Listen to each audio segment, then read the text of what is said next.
माझ्या मागे काही गुंड लागले, ते कधी येतील, प्लीज माझी मदत करा. अहो पण ते आले बघा.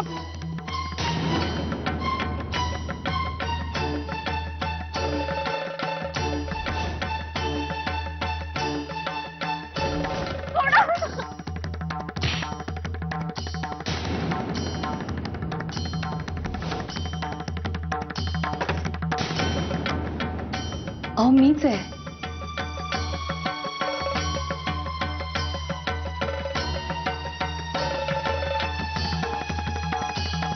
तुम्ही प्लीज घाबरू नका आशा. मी परत एकदा सांगते की अशा घाबरून जाऊ नका. तुम्हाला काहीच धोका नाहीये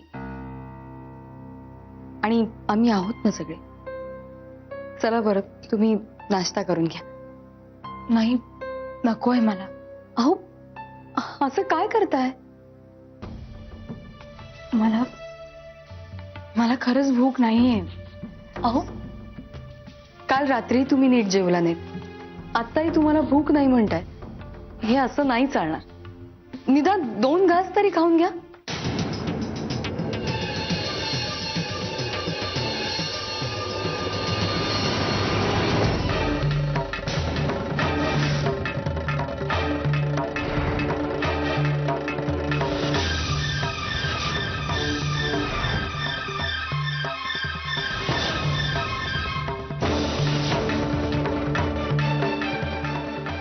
प्लीज माझ्यासाठी.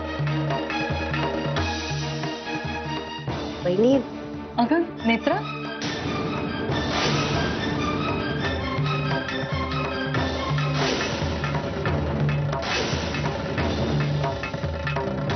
हो मी सॉरी, ओळख करून द्यायची राहिली.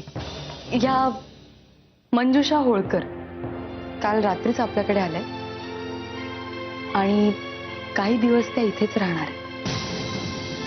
आणि सगळ्यात महत्वाचं म्हणजे ही बातमी बाहेर कुणालाही सांगायची नाही असं सांगितलंय त्यांनी. हो, मी कुणाला जाऊन सांगणार आहे काही? मी आलेच. हं? अगं नेत्रा, काय बहिणी? काही काम होतं का तुझं माझ्याकडे?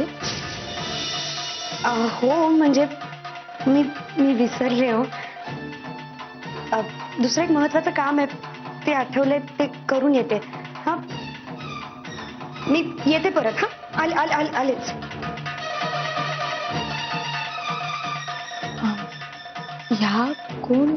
अहो या माझ्या धाकट्या जाऊबाई, नेत्रा मुधोळकर. नेत्रा? यांचं नाव नेत्रा आहे का हो? असं का विचारताय? नाही म्हणजे ह्या आमच्या घरी येऊन गेले आहेत यांना भेटायला.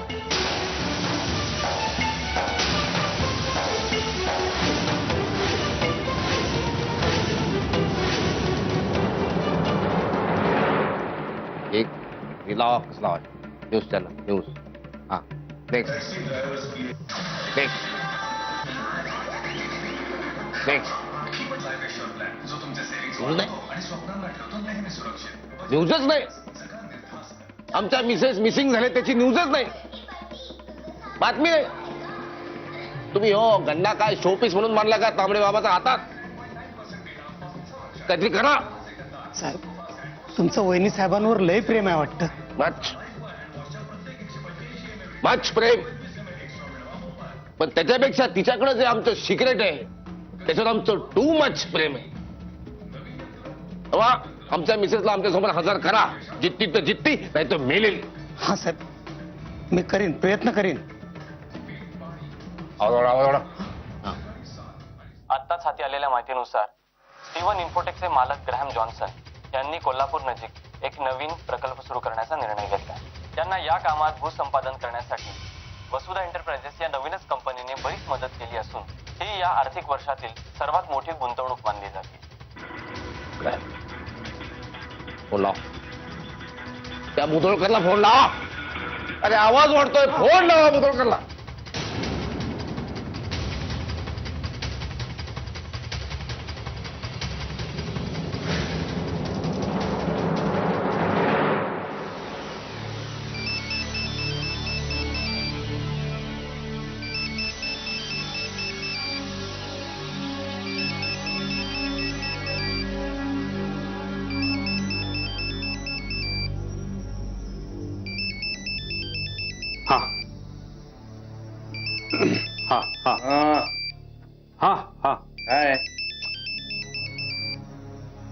हा हा हा काय आहे?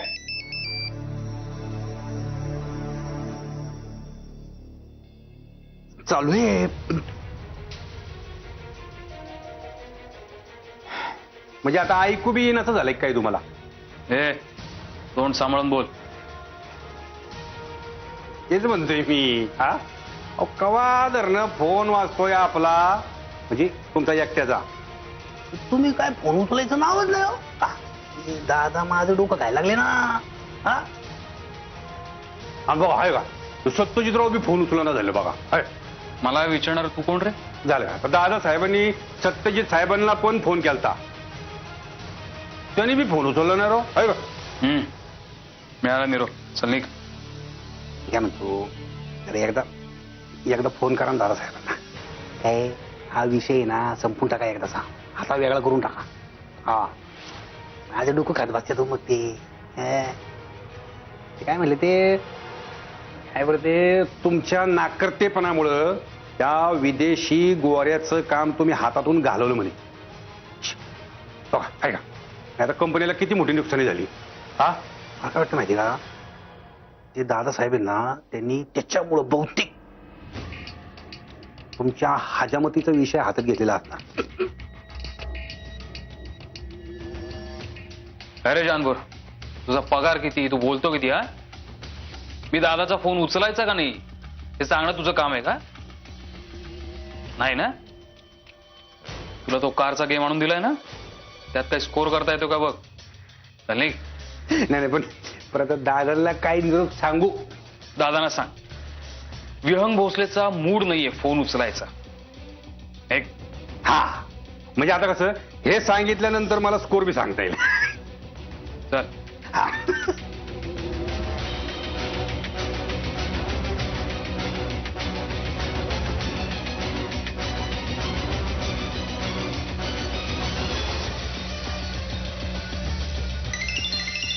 हा बोल व्यंग. काय झालं मीटिंगचं? आत्ताच SP साहेबांच्या ऑफिसमधनं बाहेर पडतोय. उद्या मंजुषा वहिनींना त्यांच्यासमोर हजर करायचंय. महत्वाचं काम झालं नाही, जोपर्यंत मंजुषा वहिनी प्रत्यक्ष आपलं स्टेटमेंट बदलत नाहीत तोपर्यंत काम झालंच नाही म्हणता येणार. बघू उद्या काय होतंय. आणि ती वेळ लांब नाहीये सत्यजित. तिकडे काय खबर? नाही विशेष असं काही नाही.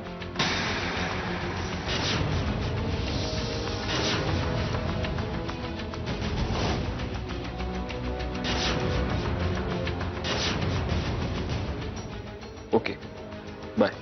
ओके चल बाय.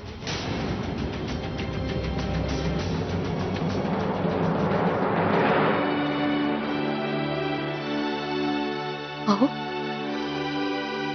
तुम्ही तुम्ही असे इथे का बस?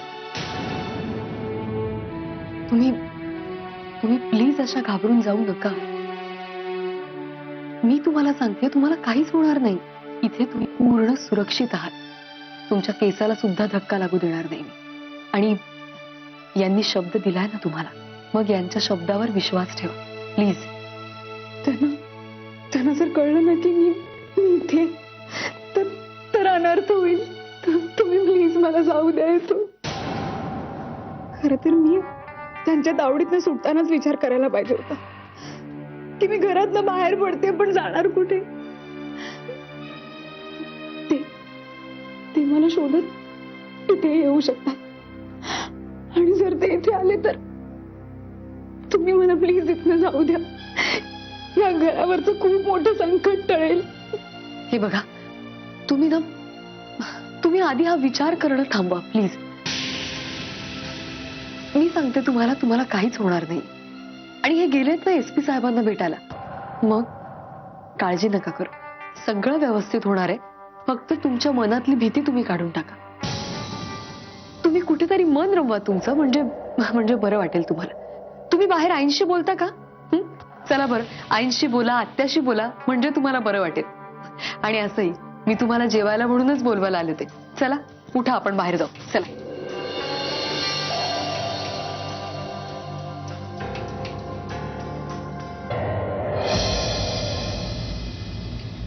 कोण कुठली ती दादा होळकरची बायको?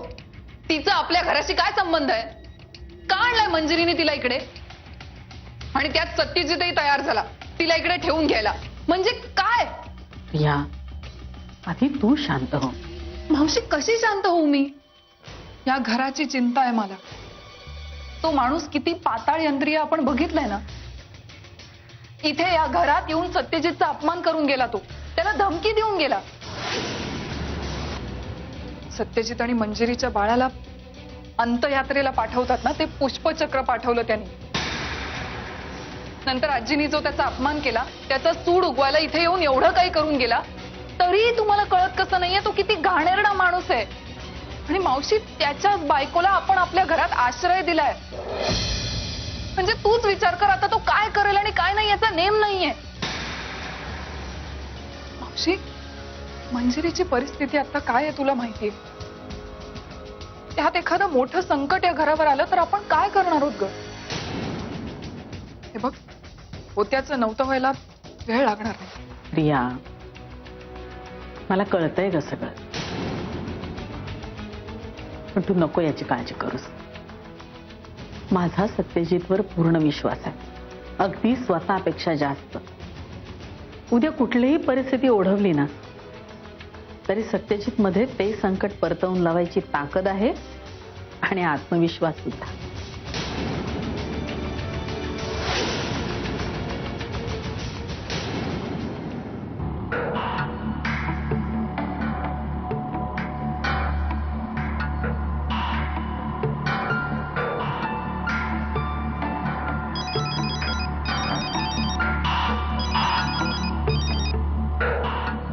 काय मग दादा, काय हाल हवाय?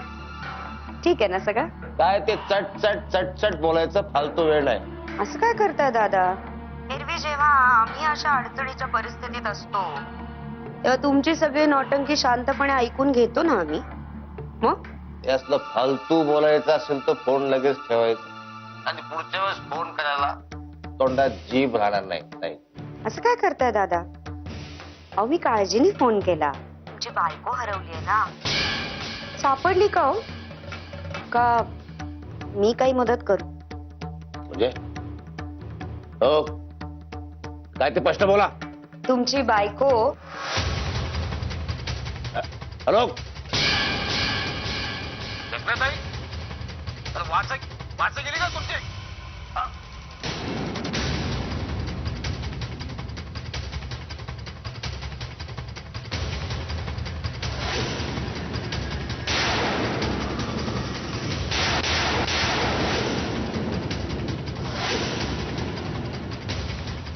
ही बाई का येडी आहे का?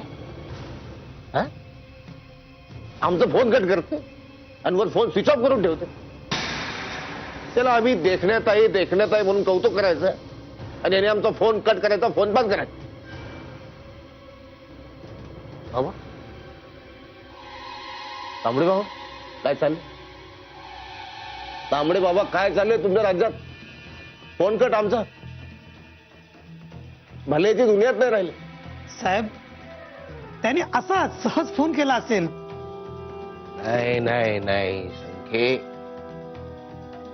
या देखण्यात इकडं आमच्यासाठी निश्चित काहीतरी इम्पॉर्टंट न्यूज आहे. ही आपल्याला मिळवलीच पाहिजे. आमच्या मिसेसला तर आम्ही शोधून काढणार, कसं बी करून शोधून काढणार. तर ना आम्ही शांत बसणार ना बाकी कुणाला शांत बसून देणार. बाबा, तुम्हारी शरण में तांबड़े बाबा, रे बाबा, तांबड़े बाबा. नेत्रा, माझ्याजवळ असं रडून वगैरे काही होणार नाही. बहिणी, मी हे बघा हात जोडते तुमच्या समोर. माझं ऐकून घ्या फक्त एकदा. मला काय म्हणायचंय ते समजून घ्या, मग तुम्ही म्हणाल तसं वागायला तयार आहे मी. का? पुन्हा तुझी खोटी कारण ऐकायची आहेत?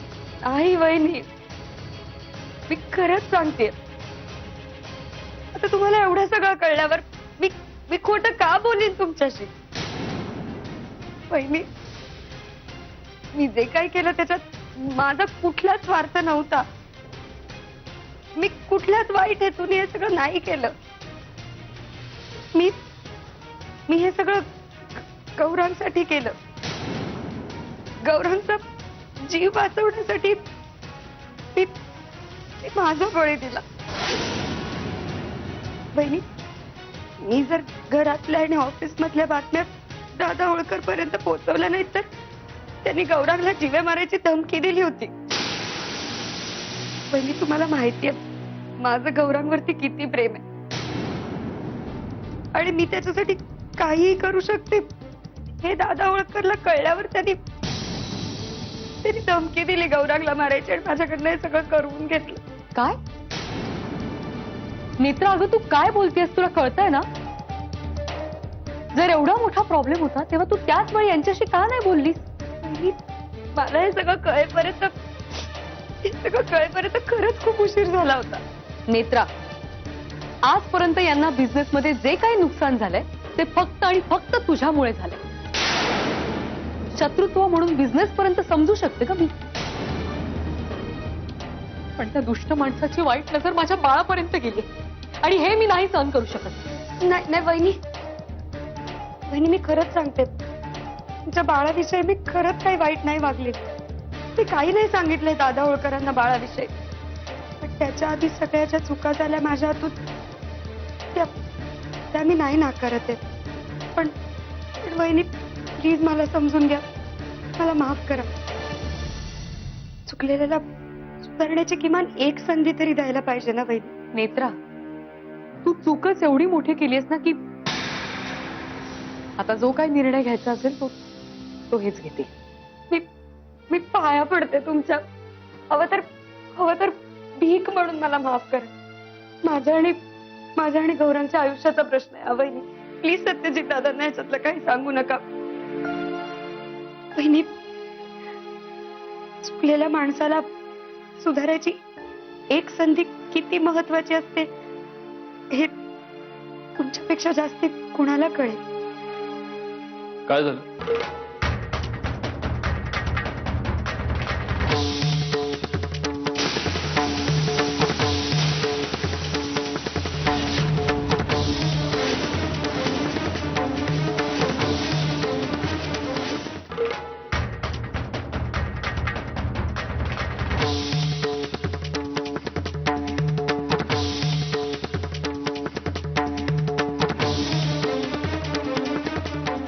काय झालं हिला?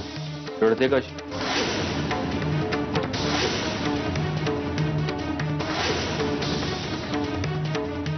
तिला तिच्या बाबांची आठवण आहे.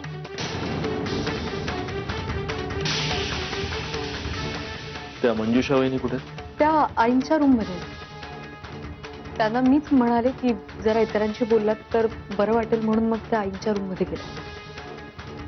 मी जरा त्यांच्याशी बोलून येतो.